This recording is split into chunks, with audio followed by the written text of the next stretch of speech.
Hello and welcome back. This is going to be chapters 20 and 21 of Waywood. We did have quite a long chapter last time, so last episode was just chapter 19. But a lot of stuff happened in that. Michaela learned how to astral travel and found that she's actually quite good at it. And yet when she tried to astral project sort of accidentally to her parents' house, she was only there a short time before being forced away by some sort of unknown entity or force. And hopefully we'll soon discover what that may have been and why it may have prevented her from going there. Content warning for this episode. It does include a sex scene which technically takes place between minors, so be warned for that. I have cut out quite a large chunk of it because obviously I wasn't sure that reading the full sex scene in the book would be within the content guidelines for YouTube, so it has been heavily redacted. So hopefully that shouldn't be a problem. However, this is a slightly longer episode of the podcast than normal. I think sort of around the 50-minute mark, because the two chapters were so long and because they kind of lead directly into each other. I didn't want to break up the episode. But then in the second part of the episode, chapter 21, we do get quite a lot of dark content. So I'm going to warn for gore. I'm going to warn for graphic depiction of violence and descriptions that some viewers may find disturbing. Chapter 20. In the morning I can't face the others, so I stay in the bathroom and hide. For a while Cray hangs around, but him being there only makes me feel awkward, so in the end I ask him to leave. There isn't anything to do in the bathroom, not really. A few games of patience have me lying down on the bed in boredom. I take out my notebook, my grimoire, and flick through it. There are my first notes, squidged up small like I was embarrassed, writing about magic, chakras, raising energy, the blinding hex, conjuring powder, invoking the fae. It goes on and on. I get my pen and open to a new page. In clear letters, I write out what happened to me on the astral, my travels and the terrifying end to them. While I'm making my notes, I can't help but think about my parents. The house had looked so sad without its decorations, without the path being swept. Mum looked so thin and stressed. Dad so sad and slumped. It was almost like they were missing me. Maybe they had been all along. Maybe after that horrible phone call they'd forgiven me. If I'd gone home weeks ago, I might have been welcomed back. For a moment I think of going there with Cray. Perhaps they'd like him and help him get back into school or find a job. I close my book and squeeze the covers together. No, it's stupid to think they'd ever tolerate me being with Cray, but I still want to see them. But the memory of that horrible noise, the sudden blindness, has me scared to go back to the house. I stuff the book back into my bag and reluctantly go downstairs. Cray is on the sofa reading a library book. The only other person in the room is Ilex, asleep on the floor cushions, with the mostly empty vodka bottle next to him. Hey, feeling better? Cray asks. Not really. I sit down next to him and he puts the book to one side. I'm sorry things went so badly last night. I don't know why. Maybe the circle wasn't strong enough. It's hard keeping one up on your own. Maybe. Cray sighs. Truthfully, I don't know what happened. It worries me. You could have been really hurt. It threw me out of there before I could find out what was going on with them. Mum was writing something for the newspaper. I think it was about me. I look up at him. I think they really miss me. They want me to come home. I can't miss the anxious guilt in Cray's eyes. You should go then. But you're here. Michaela, I wouldn't be able to see you anymore. I'd come and see you if you wanted. But it would be different. My parents threw me out once. I don't know if I can trust them to. Not again. I trust you. What if I go back and they make me leave and you're not here? Where would I go? I wrap my arms around myself. There's the other coven in Bristol. What if you get sent there? Sent? Cray frowns. It's a choice to leave here. Just like it's a choice to never come back. Like you will choose to not visit there. There's nothing to worry about. If you want to go there, we can. If you want to go and see your parents, we can do that now. I squirm, too scared to say yes, too hopeful to say no. I want to see them. I'm just scared of what they'll say. I'm scared of what will happen when I go back to school and people ask me where I've been. What if they act like Chloe? What if they all think I'm dirty or that I did tons of drugs and picked up a disease? I can't tell them about any of this. They'll think I'm crazy. And I won't have you or any of you guys with me. I'll be all alone. You can handle people like Chloe. You're strong. Stronger now you have magic on top of that. You can always come and see us or meet us anywhere. My parents will be keeping an eye on me though. There's no way I'll be able to get away. Cray took a deep breath and let it out in a long gust. I know I'm being selfish, I say. I've got a chance to go home and I'm putting up all these obstacles. That's not what's bothering me, Cray says. I'm worried that you won't go home because of me. I love you and I'll do anything to stay with you here, but it's only been a few months. They're your parents. If they love you and want you to come back, you should go. And you don't know if in a year or so you'll be sick of me, or will be turfed out of here by the police, or it might happen again, something like before with Raleigh. We don't know. It might be too late for you by then to go back to school to have a life with parents that love you. If it was you, would you go? Cray swallows, looks down for a second, then nods. I'd feel terrible, but if there was a way I could be home again, if my parents would be different, better, I'd go back. You could make that happen, I say. He shakes his head. You can't use magic to make someone love you. He looks so alone, and I feel so far away from him all of a sudden. Somewhere inside, I know my parents love me. I've known the whole time. It might have been buried under fear and shame and anger, but I'd known they couldn't hate me. Not really. Cray, though. I can tell from the curve of his shoulders as he slumps that he knows all the way to the pit of his stomach his parents don't love him. Maybe that's true and maybe it isn't, but he believes it. You have to go, Cray says. I don't want to be what holds you back, and this, Waywood, it's not for forever. We can't do this forever. I mean, can you see me and Ilex still bitching at each other when we're 50, living on pot noodles and still using magic to sneak onto the buses when we're old enough for free passes? I know he's right. There's no way we can do this forever. We might always have magic, but I can't imagine still sleeping on the floor and glamouring myself clothes when I'm 50. Will I keep making myself look like I am now? 16 forever? I'll never get back to school or go to uni or have children. I'm not sure I want any of those things, but I want to be able to choose. I think I need to go home, I say quietly. Cray nods. I can feel him pulling away from me, retreating into himself. I'm not going today, I say. I can't just go. I need to know you're safe. Safe? Of course I'm safe. There's something really not right about the other coven. I'm not leaving you here until we know what it is. And there's that ritual you all did. It made you all act like zombies. I'm worried about you. Michaela, you can't keep making excuses up not to see your parents. That's not what I'm doing, I snap, then close my eyes for a second and get control of myself. Okay, maybe that's part of it. I'm scared of seeing them, but I'm also scared that something will happen to you when I'm gone. All right, tomorrow we'll go visit the Bristol Coven, but tomorrow night I'm putting you on a bus and you are going home. Deal? My heart goes tight in my chest. Deal. Okay, he says, losing his decisiveness and looking down at his hand. I know it's probably stupid if you're leaving and with what happened last night, but your surprise is meant to be tonight. Tonight? What is it? I feel a leap of excitement, quickly stuffed back down by the knowledge that this will be our last night together. We can still go, Cray says, brightening. It's not until tonight. Late. Yes, we should. I want to. But until then, can we please get Nara's books and find out exactly what that ceremony is for?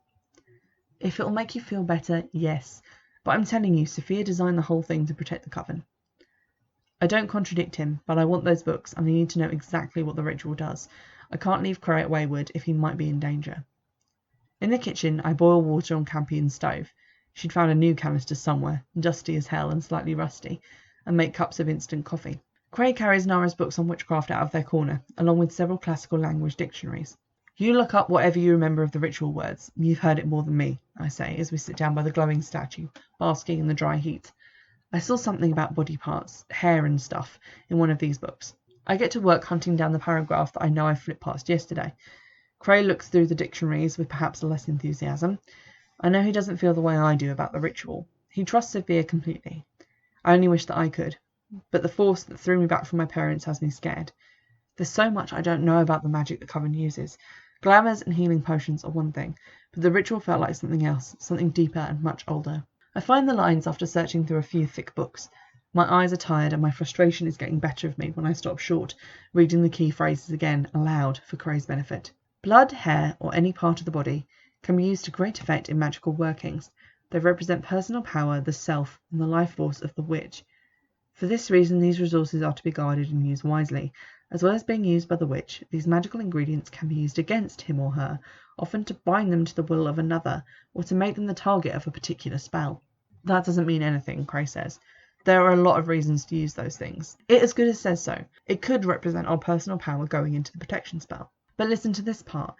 Hair from the head of the witch is linked closely with the element of air, and so with thoughts and inspiration. Blood is the life force part, the personal power. Like in my initiation, you gave her your hair at the ritual last time, and she's keeping it in that locket. So? Cray doesn't say it unkindly, but it's as if he's genuinely puzzled. So maybe that's why you were all so weird and blank right after the ritual. You gave Sophia your thoughts. Cray frowns, looks down at the dictionary and flips a few pages over, stopping with his fingers splayed over on the page. Cogitationem. What? Thoughts. It's thoughts in Latin. It's one of the words I can remember. I swallow and glance at the stairs, feeling my heart leap into a spike pit when I see Sophia standing there. Cray turns and sees her too. His hands slowly flip the book closed. Sophia! Hey! We need to do the ritual tonight, she says. There's a threat coming. I've seen it. I'll tell the others when they get back, Cray says. Good. You and Stone can form the circle before dark. She goes back upstairs, and Cray is still until the door to her room closes. He takes the book from my hands, stacks it with the others, and takes it back to the corner. Cray, it's fine, leave it with me. We can't just pretend we don't know. We don't know, Cray says. Just leave it, and it'll be okay. I don't want to leave it, and I definitely don't want to go to that ritual, but if Cray is going, there's no way I'm leaving him alone. The last time I didn't have to give any of my hair for Sophia's locket, and I'm hoping that this time will be the same. I'm still not fully trained, but Cray is, and I don't know if I can stand to watch him hand over a piece of himself to a girl I don't trust. As we gather in the garden, I know what to expect. Cray and I have brought out the pile of stones from where they've been stored under the stairs. Hard to find the mystical when you've seen them stuck next to a broken Dyson. The coffee table is in the centre, the wooden box and the metal bowl. The circle of 3 black stones and 2 green crystals are the same. Sophia stands before us and reads her chant through a few times. The rising and falling of the strange language lifts the hair on my arms. I might be further into my craft studies, but the cold power of her voice still frightens me.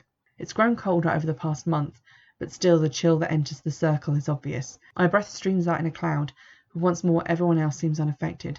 I look at all of them in turn. They're not breathing icy breath. Not breathing at all.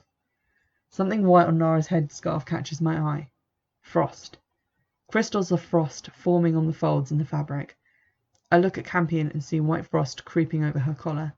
It's on all of us, but I'm the only one that shivers. Maybe they're used to it, but the twist in my stomach says something else is going on. Something much, much stranger than a tolerance for the cold. Sophia ignites the paper and places it in the bowl, adding a lock of her own hair. She passes the manicure scissors to Ilex, and I watch as he cuts some of his hair and places it in the lid of the box. Campion goes next, then the scissors pass to Cray, and he reaches up. The scissors snick, and he puts some of his hair on the box.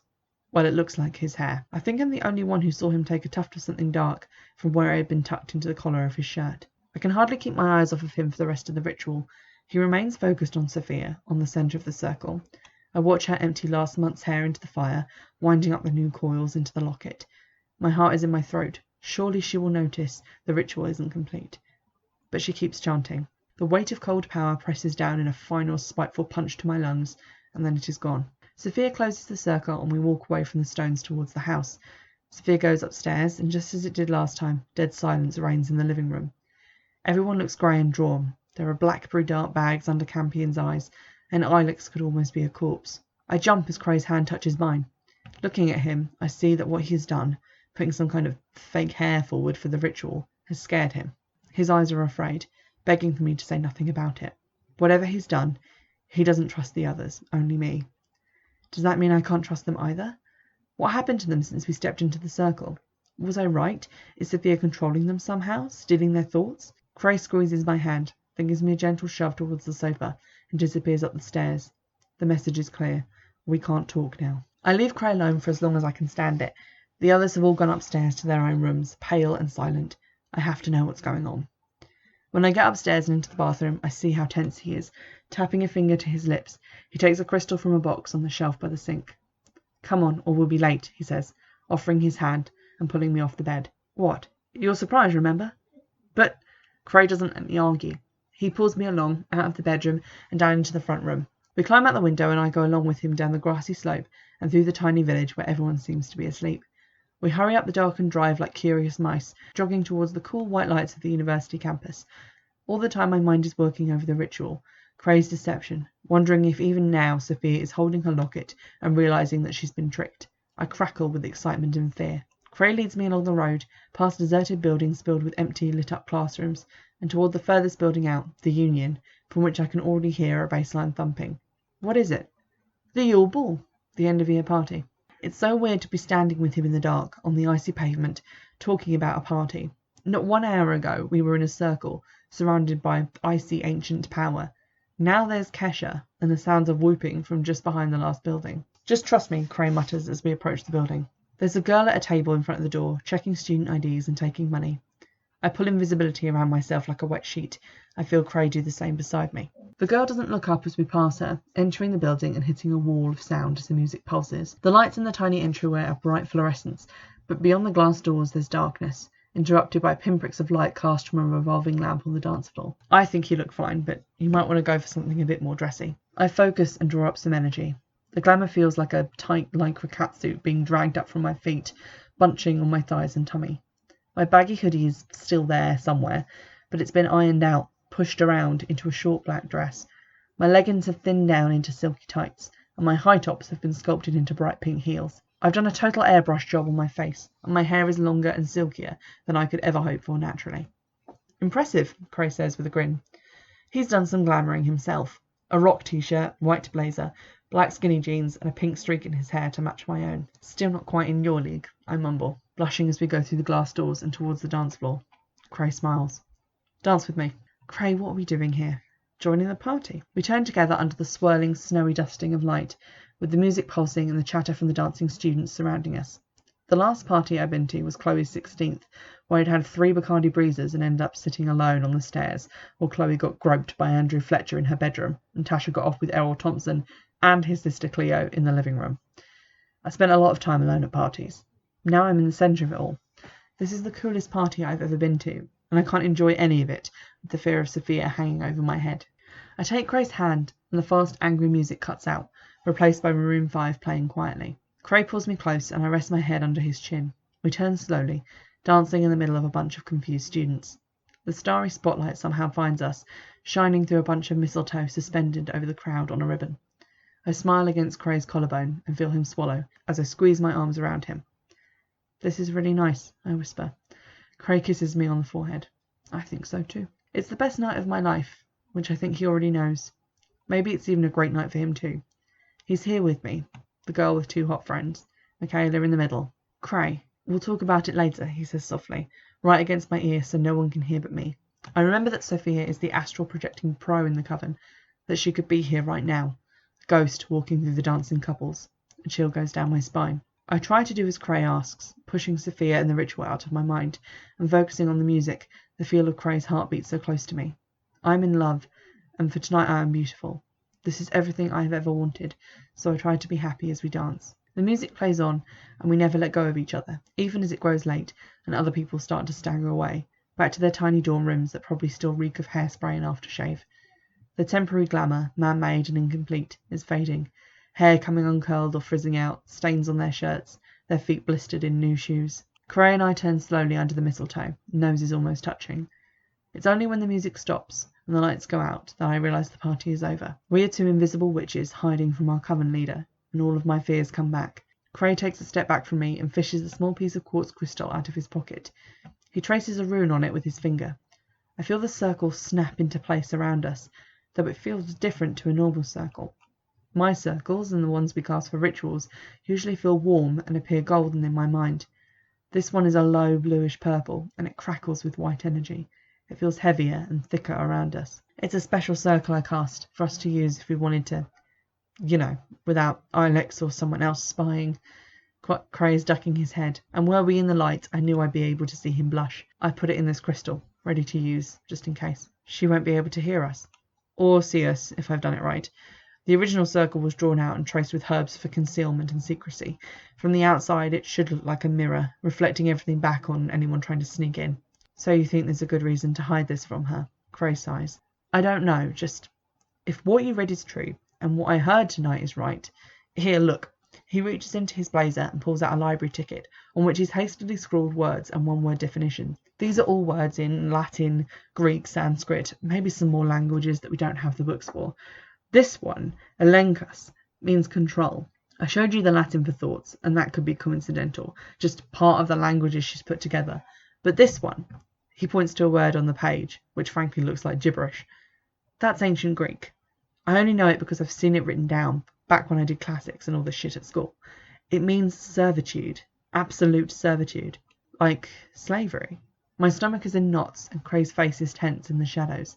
The circle crackles around us. I can feel the weight of it in the air. Sophia used a ritual to make them her slaves. I don't know. I'd have to see the whole ritual translated, but I can't see any other way she'd use that word. Not in a protection spell. It's not the kind of thing you say to the elements or to a deity. Not if you don't want to be ignored or punished. Do we tell the others? I ask. I don't know, Cray says. I barely believe it, and I'm the one saying it. I don't know if it's something she's done to us, but I can feel my brain trying to reject it, telling me I've got it wrong. Maybe I'm just being fucking paranoid. And if you're not, then we could all be in danger. From Sophia. If she's trying to control us, if she is controlling us, we don't know why or what she wants. We don't know how much she could get us to do. I tried to think back over the past weeks. Had I noticed Cray being strange at all? Anything weird that didn't seem to fit with what I knew of him? I'm scared, and he takes my hand. You have to come with me when I go, I say. I'm not going otherwise. Michaela, you're leaving, he says. You have a life to get back to. But they're my friends, and they don't have anywhere else to go. I can't just leave them. I can't just leave them to it and go off on my own. They could be in serious danger, and I'd be leaving them to fend for themselves. A flush creeps over my face. I'm at once angry and ashamed. I'm sorry, I didn't think. I know you're worried. I am too. Truthfully, when I came upstairs and found you like that, after you'd been on the astral, I was terrified. But I'm not going to let you put yourself in danger.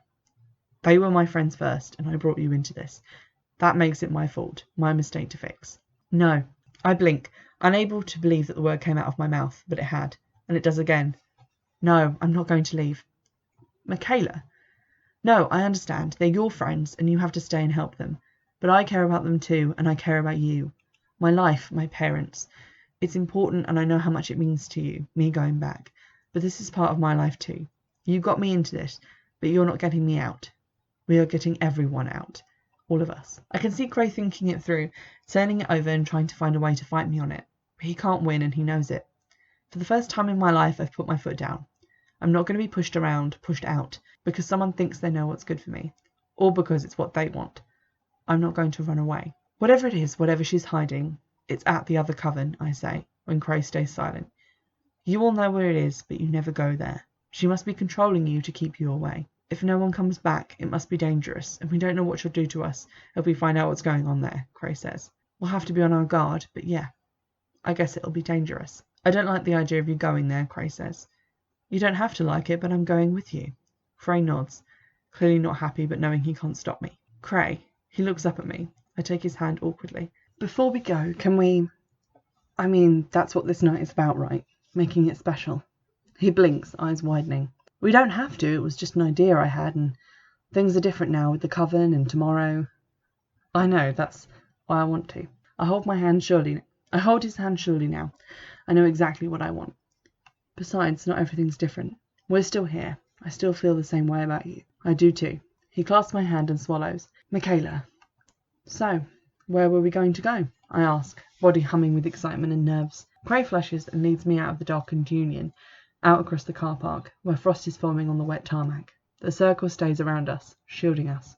There's a sweeping gravel path up the little hill that overlooks the lake. From that point I can see the dark water below reflecting the stars, and the dark blue of the sky as the sun starts to rise.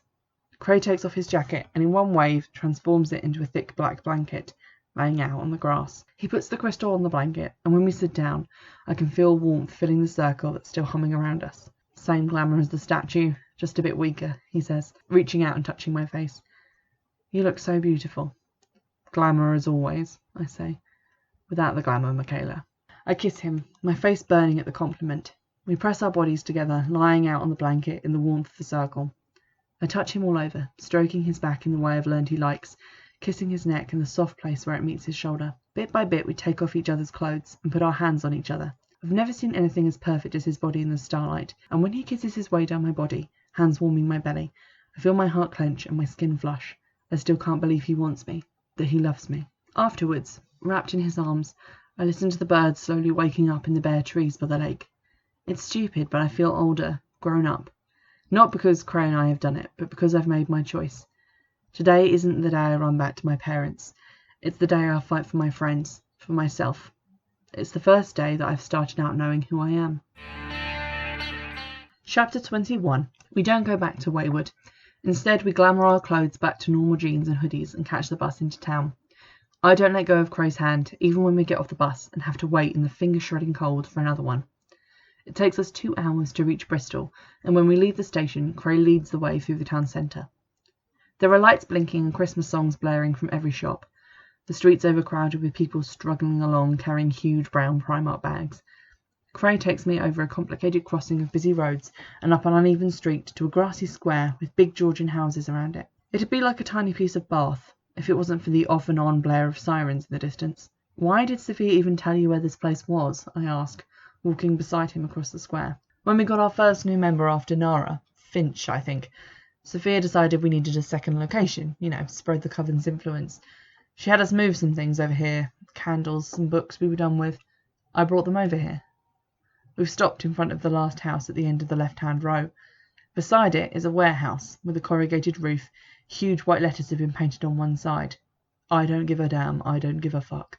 The house has one of those metal fences they have at festivals put up all around it.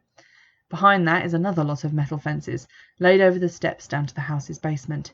There are bottles and cans littering the ground around the house, rusting, with their labels peeling off. The windows of the house are shuttered with metal gratings, the ones on the ground floor sprayed over in purple and silver. The stone is marked with thick trails of green slime, and it's all blackened from the pollution, while all the other buildings have been sandblasted blonde again. In there? I ask. Yeah. There's a way in round the back, or at least there was a few years ago. How do we get around there? This way. He leads me around to the side where there's a narrow gravel path littered with cans. As we squeeze down it, I step on a VK bottle, and it bursts under my boot. We crunch glass and rubble until we're behind the building, where Crane kneels on the wet grass and starts moving mossy bricks away from the tiny basement window beside the back stairs. I look across the overgrown swatch of garden. Lots of tall dead grass bent over with the weight of past weeks of rain. There. Cray pushes the last of the bricks aside, revealing the only unshuttered window. There's no glass in it, and it's only about a foot square. I'll go in first. Cray gets his legs through and shuffles backwards until he can lower himself to the floor. I hear a bit of scraping and crunching, like he's hit something and jostled it across the floor. All right? Yeah, come down.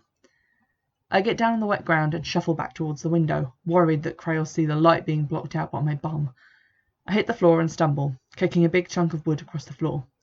It's dark everywhere, apart from directly under the window, and the floor is slippery with God knows what. There's a door over here, Cray says. Should be... yeah, here it is. I follow his voice, and he pushes open the door with his shoulder, shoving the damp wood out of the frame. It stinks in here, I mutter, following him into the dark corridor, and I can't see a sodding thing. Something sparks a few meters away, and I jump. It's Cray, holding up a lighter and 2 pillar candles. Left these here last time. They don't look like they've been touched. In the silence that chases his words, I listen hard for any signs of life, but all I hear is distant traffic and the cooing of pigeons overhead. Cray hands me a lit candle, and I peer around at the walls, where the paper is sloughing off and the black mould has bloomed in huge circles across what remains. Looks a lot worse than Waywood, I say, inching further up the corridor. Let's have a look down here before we chance the stairs. Right behind you, Cray says. We go through all the downstairs rooms and find only more signs that the house is uninhabitable. The carpet is squelchy with leaking water. There's green goo oozing in under one of the windows, and everywhere there's the rank smell of mould and stagnant water. We arrive back at the stairs, our candles burning tiny pinpricks in the darkness, sending huge distorted shadows over the walls. I'll go up first, I say. You stay here. No way. If I fall through, you're going to have to get help. If we both go up, we might both get hurt. Cray sighs, but stands aside so that I can go upstairs. Each step creaks alarmingly, and a couple of times I feel the wooden treads start to give, but I make it to the top without incident. All the doors on the landing are closed, and there's even less light here than there was downstairs. I can see my breath in the light from the candle. Michaela? I'm fine, I call back. Come up. I turn, and the light from the candle catches on something silver. A symbol sprayed on one of the doors. It's not one I recognise, but then again my knowledge is far from complete. Shit, my candle's gone out. Hang on, I'm going back for the lighter, Cray shouts. Okay. I move towards the door. Anyone in the house would have heard us moving around by now. The place really is deserted, so why is my skin crawling? I twist the door handle and push it open, holding my breath as I raise the candle to get a better look at what's inside. I don't know what I'm expecting.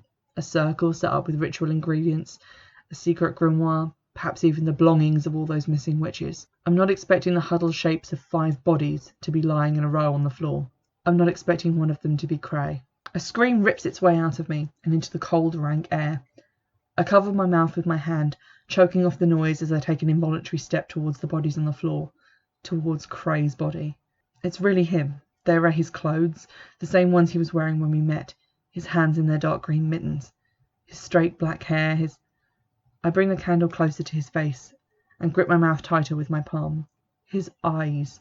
He doesn't have eyes, just crystals, the same kind of black crystal Sophia uses at her ritual. His face is flat, the features drawn on with ink. It's a mannequin, a life-size doll made of old clothes. I look at the others, recognizing Ilex by his sneering mouth, Chronicle by the red wig. Nara has a headscarf, and there are moles drawn on the pale fabric of her face. Campion's face is drawn in white chalk on brown felt, her university hoodie stained and mouldering. A hand grabs my shoulder and I scream, dropping my candle and throwing myself to one side to fight it off. Michaela, what? Cray trails off, looking down at the body on the floor. The copy of him made of scrap cloth. What the hell is that? I don't need to inhale the scent of herbs and incense to know. I've got one tucked in my pocket after all. A fetch, I say, getting slowly to my feet. They're all fetches. Cray shakes his head. Why? Why would someone need to make them look like... I don't know. He kneels down by his double and looks at it more closely. I don't like this. It's weird. I remember creating my fetch, the one to bring me knowledge and wisdom. A cloth body to house the spirit that I created to serve my goal. I feel sick. Cray, you said about Finch, about all the others. Did you find them, like you found me? Some of them, Cray says, frowning. Me, or Nara, or Ilex, or... No, he says, stopping. You can't be thinking that. You're a fetch. The words catch in my throat. You're her fetch. Michaela! He gets up and comes towards me, but I step back, holding my arms up. Michaela, don't be ridiculous. Think about it. Think about all the people you found for her. About the ritual she uses to control you. She made you. She created you so you'd bring her more people. That's why you're still in Bath. That's why none of you was sent here. Cray shakes his head. It's not possible. To do that would take power, a huge amount of power, Michaela. Your fetch is just energy. It's not a physical being. You're speaking to me. You've touched me. I'm right here. I'm not a fetch. Whatever threw me away from my parents was powerful, I say. And when I was on the astral, when I looked at all of you, you all had this aura. I thought it was because you were witches, but what if it's because you're not real? But I can do magic, Cray argues. Who'd believe in magic if they couldn't see it? How could you convince people, I say. Stop it! I don't want it to be true, I shout back. But why else would these things be here? What other possible reason could she have for making them? Cray turns to the mannequin on the floor that wears his clothes.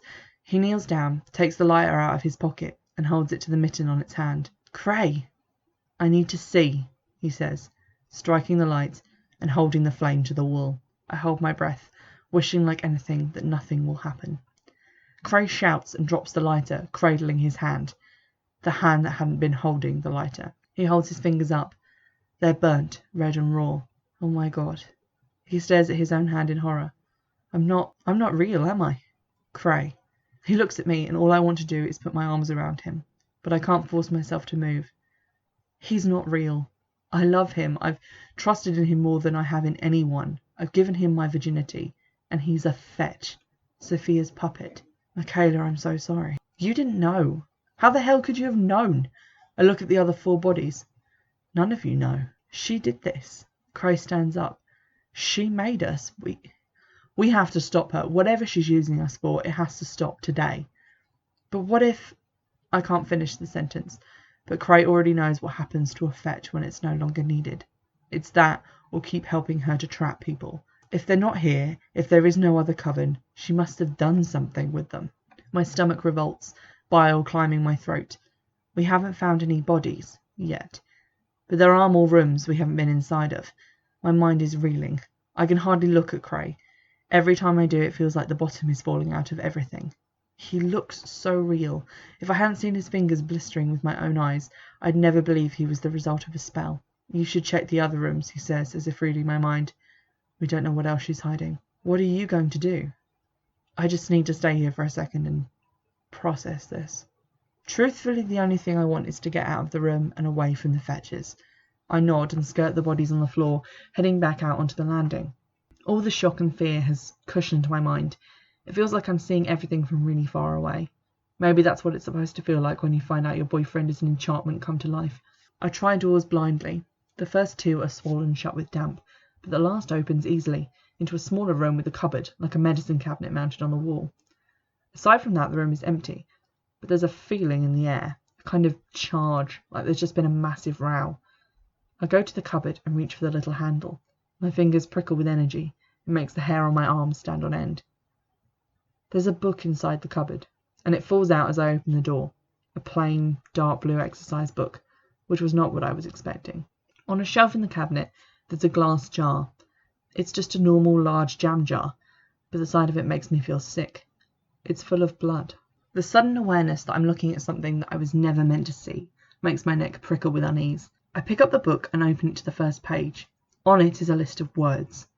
Abaddon, Azeroth, Azazel, Balaam, all the way down to T'Chor, Tezcatlipoca, Thammuz, Tunrida, Typhon, Yatsin, Yama, and Yenlo Wang, on and on through the alphabet. Pages taken up with nonsense words. The heading on the first page is the only thing that makes the strange gibberish make any kind of sense. The 40 Shades. A list of 40 shades. I know from a stupid film I saw ages ago that Tezcatlipoca is a Mexican god, and Astaroth might be from the Bible. It definitely sounds familiar.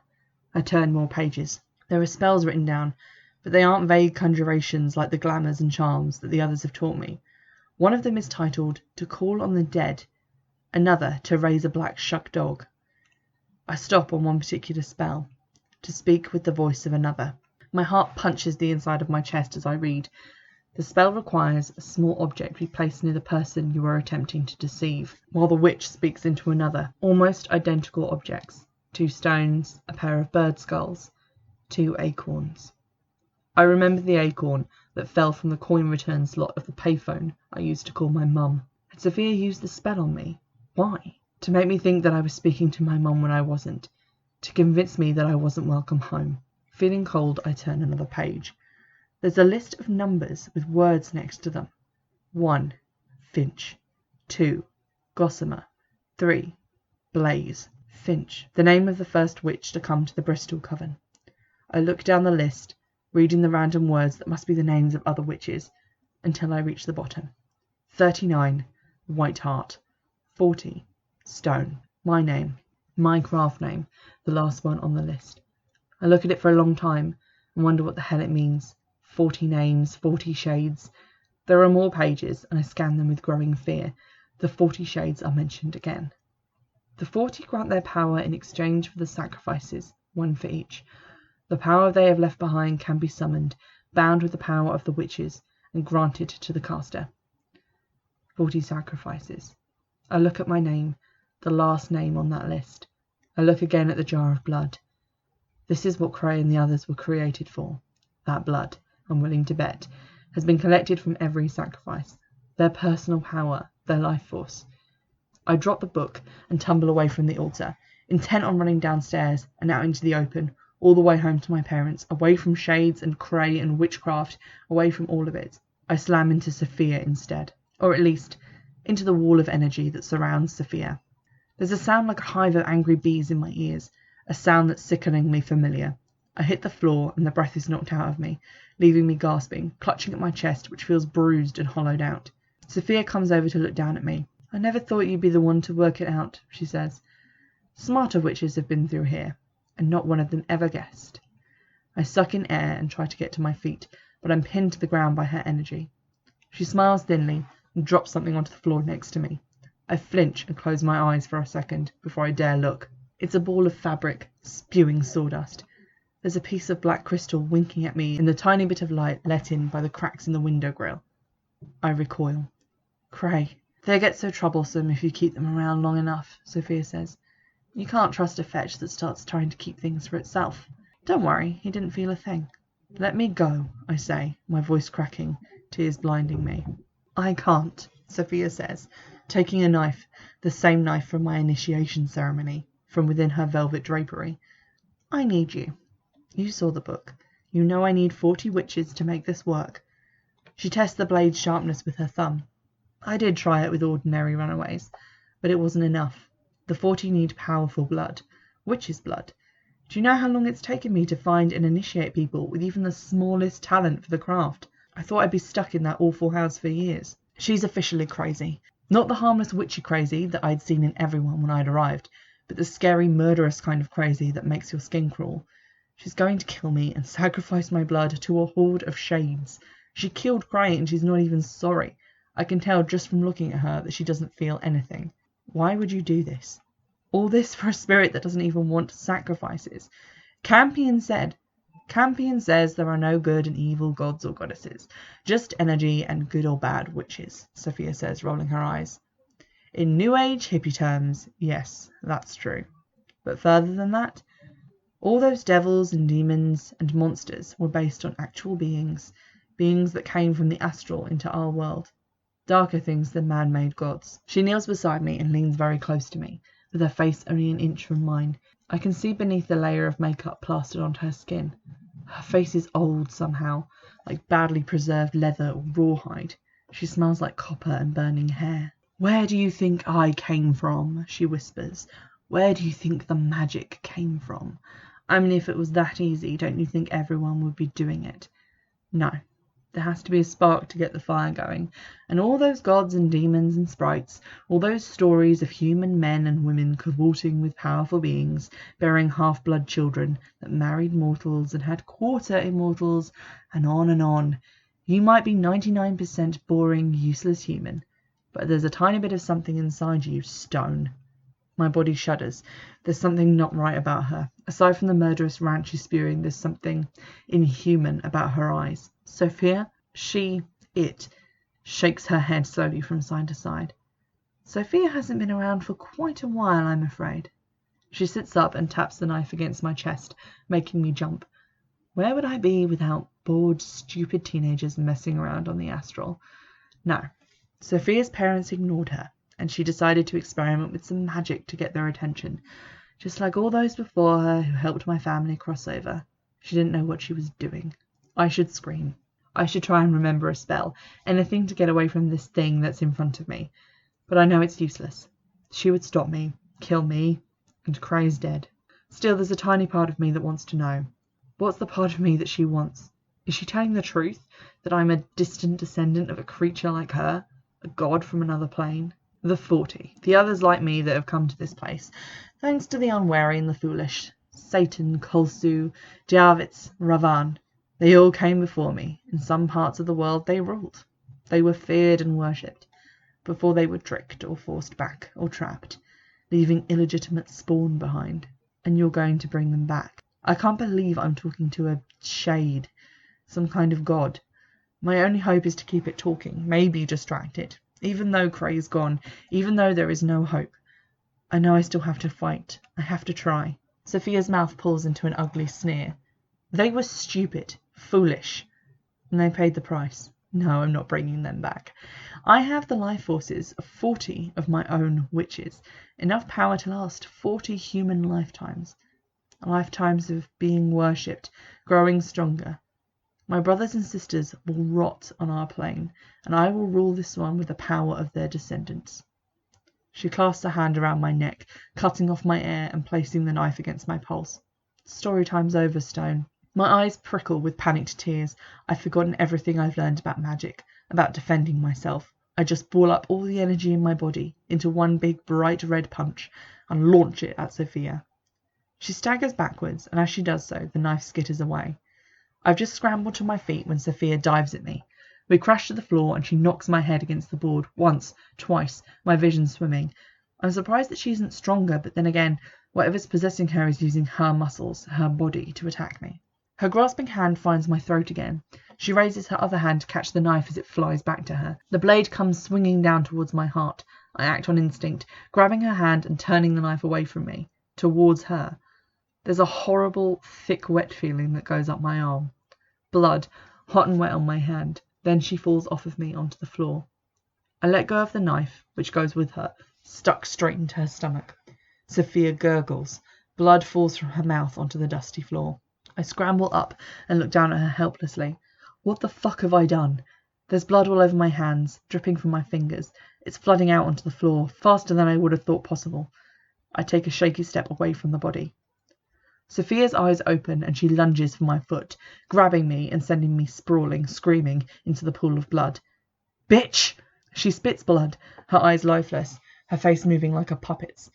Her hands are like claws as she pulls herself up my struggling body, pausing only to wrench the knife out of her belly. I scream and struggle, but the knife sinks into my chest, sending pain through every nerve. Sophia, or the thing that's wearing her corpse, crows in triumph, grabbing the jar from the dusty floor. She twists the lid off and holds it up. Try and hold on. You should at least live to see this, she says. My body is shaking, my fingers going cold. I wonder if this is me going into shock. The knife moves every time I breathe and hurts all over again. I can hardly think. Sophia is moving the jar to my side to gather my blood. I swipe out with my cold hand. The jar spills. Sophia roars and I grab the slick glass, my bloody fingers dripping as I do the only thing I can do to save my life. My only choices are death or finishing the ritual that Sophia's demon has killed for. Pinned to the floor, I bring the jar of blood to my lips and take a drink. The congealed blood flows into my mouth, pouring across my cheek and into my hair, up my nose, and making me choke. I gag and cough. Sophia's hand closes around my throat, and I hear her screaming. The knife is wrenched from my flesh, and I feel it slice into me again. The ceiling above dissolves into shadow. Sophia's white, furious face is screaming over mine, its dark mouth open, ready to swallow me whole. Then it is gone. I sit up and see Sophia in a huddle on the floor, her body thrown there like a rag doll. I can't get up. Even sitting is agonizing.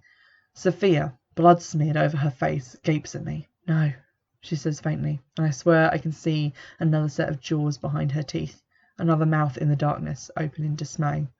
No! I raise my blood-covered hand, sagging to one side without its support. There's something scorching in my chest, like a ball of coals all burning white-hot. The heat is too much. It shoots down my arm and into my hand, like I'm burning up and frying in my own skin. Only it's Sophia that turns to ash. Her hair curls like worms on a hot plate. The smell of singeing fills the room. Her skin flutters in white ashy flakes, the muscle underneath charring and turning to powder, her bones crumbling like burning twigs. I see claws, tendrils of thick black matter, rivulets of oil trying to escape from her mouth, her eyes. As her body falls to the floor in embers and ash, the blackness bursts free, spilling over the floor and running straight for me. I don't think, just hold my arm up, and when the living oil leaps for me, it stops in midair, held there by a wall of crackling white energy, so bright it hurts for me to look at it. The blackness, the shade that lived inside Sophia, cracks apart as the light forces its way through, evaporating into the air and leaving behind the smell of rotting meat and fresh blood. I fall back as the light diminishes. The heat is gone, my body exhausted. I can't feel my wounds, my mouth and nose are full of old blood. I roll weakly onto my stomach and cough until I vomit over the floor. Thank you for listening to this uncharacteristically long episode of me reading Waywood.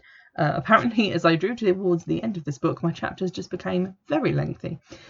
So, apologies for that. I do hope you've enjoyed the dramatic turn that the story has taken, and that you will tune in for the next instalment to find out what on earth is going on and what's going to happen to Michaela now. Please remember to rate and review the podcast, and remember that you can also rate and review the book over on Goodreads as well. I'll see you in the next one. Bye!